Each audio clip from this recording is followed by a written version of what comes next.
धन्यवाद सभापति महोदय। फाइनेंस बिल जो कि सरकार की टैक्सेशन पॉलिसी से संबंधित है, कैसे सरकार अपने फाइनेंसिंग करती है अपने बजट को, उससे संबंधित विषय पे मुझे आज बोलने का जो अवसर मिल रहा है। हम इस फाइनेंस बिल के बारे में आकलन अपना भी देना चाहते हैं और कई बातों पे गहरी नाराज़गी अपनी व्यक्त करना चाहते हैं। अभी सही कहा गया डिबेट में मुझसे पहले स्पीकर द्वारा कि सरकार की टैक्सेशन पॉलिसीज़ देश के गरीब पे, किसान पे, आम आदमी पर बोझ ज़्यादा डाल रही है और कॉर्पोरेट और देश के अमीरों पे बोझ कम डाल रही है। सरकार की नीति ऐसी दिखाई दे रही है कि सरकार की नीति है ज़ीरो आम आदमी के लिए। दो नीतियां हैं सरकार की, दो नीतियां। पहली नीति है आम आदमी के लिए, वो है ज़ीरो बजट, ज़ीरो बचत और टैक्स पर टैक्स की पूरी चपत। और ख़ास नागरिकों के लिए सरकार की नीति है टैक्स में राहत और कमाई खटाखट। ये मैं एक्सप्लेन करना चाहता हूँ सर। दो तरह के टैक्स हैं हमारी इकोनॉमी में, अर्थव्यवस्था में, किसी भी अर्थव्यवस्था में। Direct taxes, indirect taxes. Direct taxes यानी कॉर्पोरेट टैक्स और इनकम टैक्स। ये डायरेक्ट टैक्सेस को प्रोग्रेसिव टैक्सेस भी कहा जाता है, क्योंकि ये स्लैब के साथ जिसकी जितनी कमाई हो उस पर लगाकर सरकार आर्थिक संतुलन अर्थव्यवस्था में ला सकती है। और इनडायरेक्ट टैक्सेस, जीएसटी, एक्साइज, ये वो टैक्सेस हैं जो पूरे देश पे बराबर के लगते हैं और गरीब आदमी पे ज़्यादा बोझ आता है। इनडायरेक्ट टैक्सेस मतलब अगर कोई मेडिसिन है, पैरासीटामोल या क्रोसिन की गोली है, देश का सबसे गरीब व्यक्ति अगर वो गोली खरीदेगा तो उसको भी उतना ही टैक्स उस पर देना पड़ेगा अगर देश का सबसे अमीर व्यक्ति वो गोली खरीदेगा। ये टैक्सेस का संतुलन देश की किसी की आर्थिक संतुलन से जुड़ी हुई बात रहती है।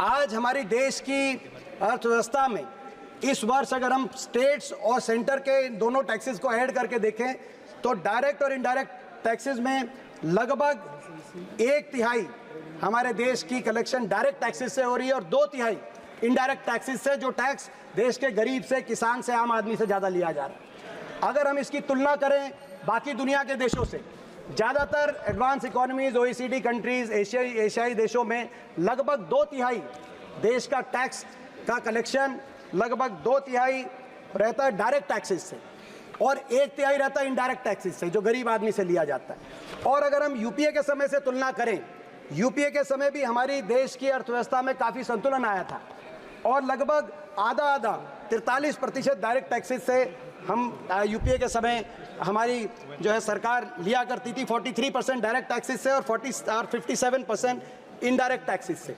तो यानी कि सरकार ने इस असंतुलन को विपरीत दिशा में लेके जाने का काम किया है। आज डायरेक्ट टैक्सेस में के माध्यम से कम कलेक्शन हो रहा है, कॉर्पोरेट, और उसमें भी कॉर्पोरेट के टैक्सेस में सबसे ज़्यादा राहत सरकार ने देने का काम किया। पहली मर्तबा देश में इनकम टैक्स कॉर्पोरेट टैक्स से ज़्यादा इनकम टैक्स से कलेक्शन हो रहा है और अगले वर्ष तक पहली मर्तबा जीएसटी कलेक्शन भी कॉर्पोरेट टैक्स से ज़्यादा होगी। तो कॉर्पोरेट टैक्स से सबसे कम कलेक्शन हुआ और कॉर्पोरेट टैक्स के कलेक्शन में गिरावट आई है पिछले कुछ वर्षों में, खास तौर पे 2019 में जब कॉर्पोरेट टैक्स में एक राहत दी गई 30% से घटाकर 22% तक कॉर्पोरेट टैक्स को कम किया गया।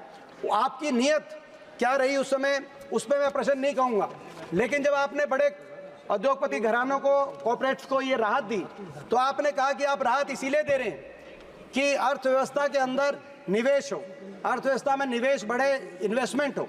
और इस वजह से पिछले 5 साल में 8.7 लाख करोड़ की राहत देश के कॉर्पोरेट्स को देने का काम आपकी सरकार ने किया। लेकिन हकीकत क्या हुई? हकीकत ये हुई कि निवेश बढ़ने की बजाय इन 5 वर्षों में निवेश लुढ़क गया। कॉर्पोरेट टैक्स में टैक्स कट आपने उनकी प्रॉफिट मार्जिन को बढ़ाने के लिए नहीं दिया था, आपने निवेश बढ़ाने के लिए दिया था। निवेश लुढ़क गया। आज प्राइवेट इन्वेस्टमेंट यानी कि निजी निवेश दर देश में 20 वर्ष में सबसे निम्नतम स्तर पे है। Q1 फाइनेंशियल ईयर 2025 में जो निवेश दर आया वो 20 साल में 2004 के मुकाबले का आज निवेश दर हरियाणा, आज देश की अर्थव्यवस्था में हुआ। और दूसरी ओर FDI, फॉरेन निजी निवेश दर, जो हमारे डोमेस्टिक इन्वेस्टर्स हैं, और FDI भी आज 16 वर्षों में सबसे निम्नतम स्तर पर FDI इस वर्ष एफडीआई 1.1% जीडीपी की हमारी एफडीआई मिली। मैं सुन रहा था वित्त मंत्री जी कह रही थी कि एफडीआई कम इसीलिए हुई है क्योंकि जियोपॉलिटिकल कॉन्फ्लिक्ट्स की वजह से, लेकिन जियोपॉलिटिकल कॉन्फ्लिक्ट्स तो पूरी दुनिया के लिए होने चाहिए। दुनिया के बाकी देशों में एफडीआई में गिरावट नहीं आई। हिंदुस्तान एफडीआई जो रिसिप्ट्स हैं उसमें 8वें नंबर पे होता था, एक ही वर्ष में गिर के 15वें नंबर पे आ गया हमारा देश एफडीआई में। और एफडीआई में तो रिकॉर्ड गिरावट आई है, लेकिन उसके साथ साथ आउटफ्लो में रिकॉर्ड बढ़ोतरी हुई है। एक और केवल $27 बिलियन की एफडीआई इस साल, दूसरी ओर $14 बिलियन का आउटफ्लो हो गया। तो आपने टैक्स कट किया कॉर्पोरेट्स के लिए कि कॉर्पोरेट निवेश करेंगे, जॉब क्रिएशन होगी। निवेश दर 20 साल में सबसे नीचे स्तर पे आ गया, एफडीआई 16 साल में सबसे निम्नतम स्तर पे आ गई, निवेश हुआ नहीं, इसीलिए आज देश में बेरोजगारी रिकॉर्ड स्तर पे चल रही है।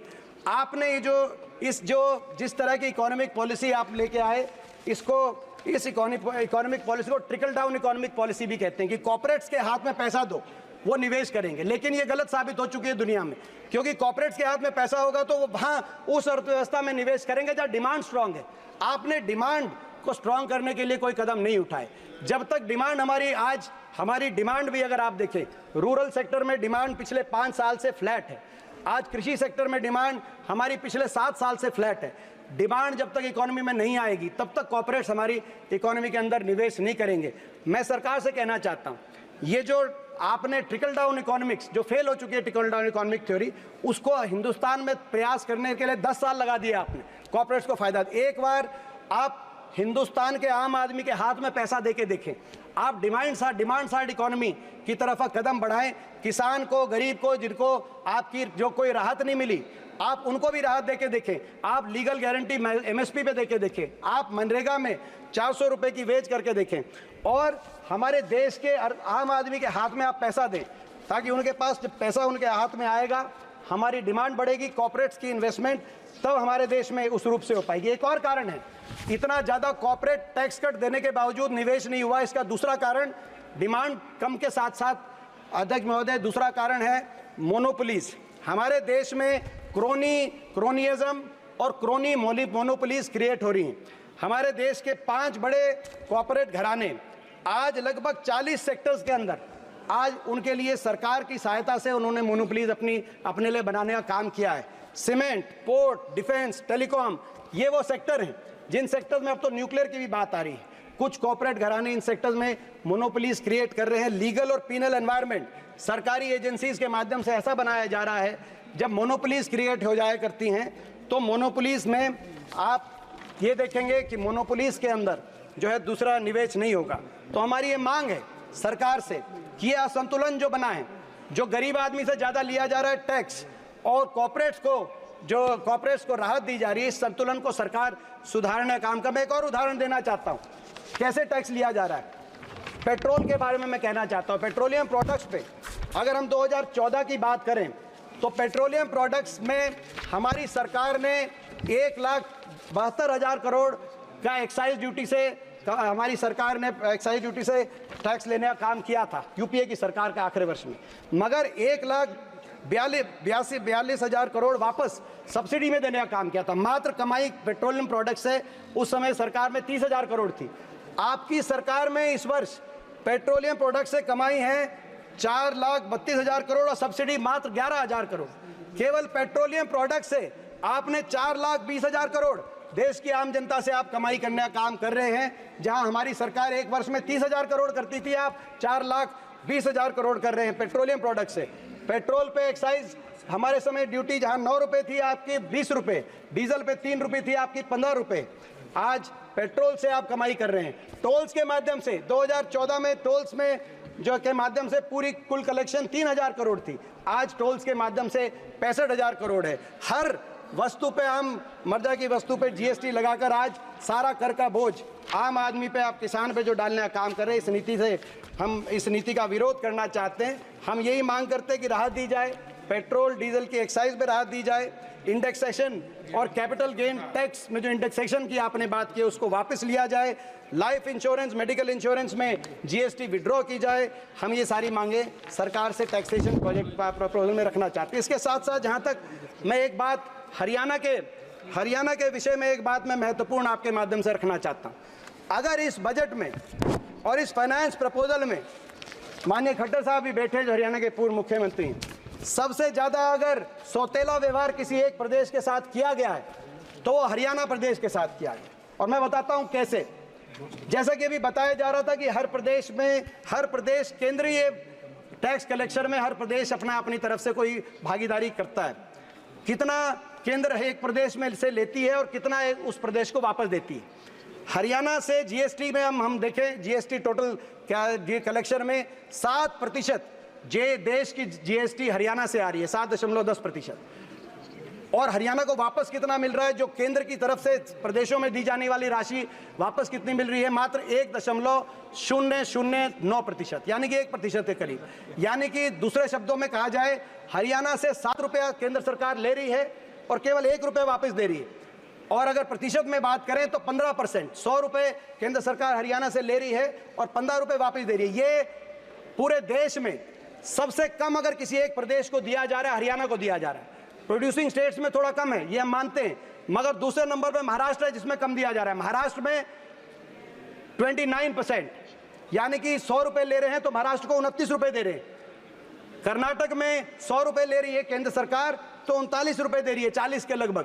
तो पूरे देश में 29 प्रदेशों में आज हरियाणा एक प्रदेश है जहां सबसे कम 15% ही केंद्र सरकार वापस दे रही है।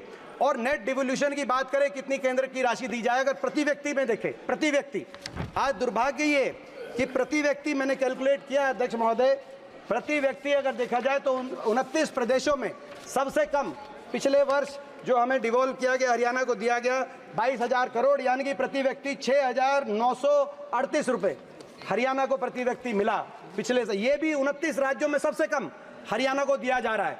आप बाकी राज्यों को देखें, गोवा में 40,000, आप अरुणाचल प्रदेश में प्रति व्यक्ति 1,40,000, आप तेलंगाना में प्रति व्यक्ति 25,000 केंद्र सरकार की तरफ से ये राशि दी जा रही है डिवोल्यूशन, मगर हरियाणा में मात्र 6,000 प्रति व्यक्ति प्रति वर्ष। ये पिछले 5 साल से, यानी कि 15th फाइनेंस कमीशन में 1% डिवोल्यूशन का जो फॉर्मूला हरियाणा के लिए निर्धारित किया गया था, खट्टर साहब यहाँ बैठे, उनने आज तक इस बारे में कुछ नहीं कहा। उसमें नीचे भी भाजपा की सरकार थी, ऊपर भी भाजपा की, सबसे कम हरियाणा को दिया जा रहा है।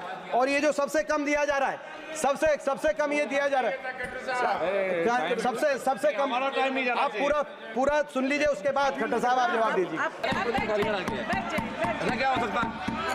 प्रश्न पूछना चाहते हैं आज ये हम प्रश्न पूछना चाहते हैं। हरियाणा जिसकी आबादी देश में, हरियाणा का क्या कसूर है? हमारी आबादी देश में 2.1% है, क्या हमारा ये कसूर है? देश का क्षेत्रफल हरियाणा का 1.34% है। हमारे 4% देश की जीडीपी आज हरियाणा, क्या हमारा ये कसूर है? देश के जीएसटी कलेक्शन में 7% हरियाणा का योगदान है, क्या हमारा ये कसूर है? देश के फूड ग्रेन्स में, खाद्यान्न अन्न भंडारण में 33% हरियाणा किसान दे रहा है, क्या ये कसूर है? क्या देश की आर्म फोर्सेस में 11% हरियाणा से आर्म फोर्सेस का ह्यूमन रिसोर्स आ रहा है, क्या ये कसूर है?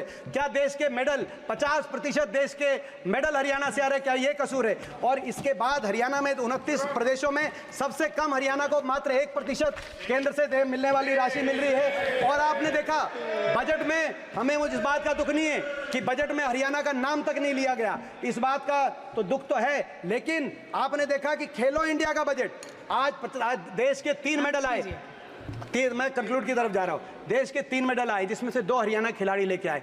खेलो इंडिया का बजट भी जो 2200 करोड़ खेलो इंडिया का बजट रखा गया, उसमें भी मात्र 60 करोड़ हरियाणा को, यानी कि 2% बजट खेल का बजट भी हरियाणा में। और गुजरात में 500 करोड़ का बजट दिया गया, 20% खेलो इंडिया का, जहां से एक खिलाड़ी मेडल। तो आज मैं समझता हूं कि अन्याय है। और पिछले 10 वर्ष में मैं कंक्लूड करते हुए मैं कहना चाहता हूं, पिछले 10 वर्ष में इन्होंने कोई एक परियोजना केंद्र सरकार की तरफ से, भाजपा सरकार की तरफ से हरियाणा को तो मिली नहीं।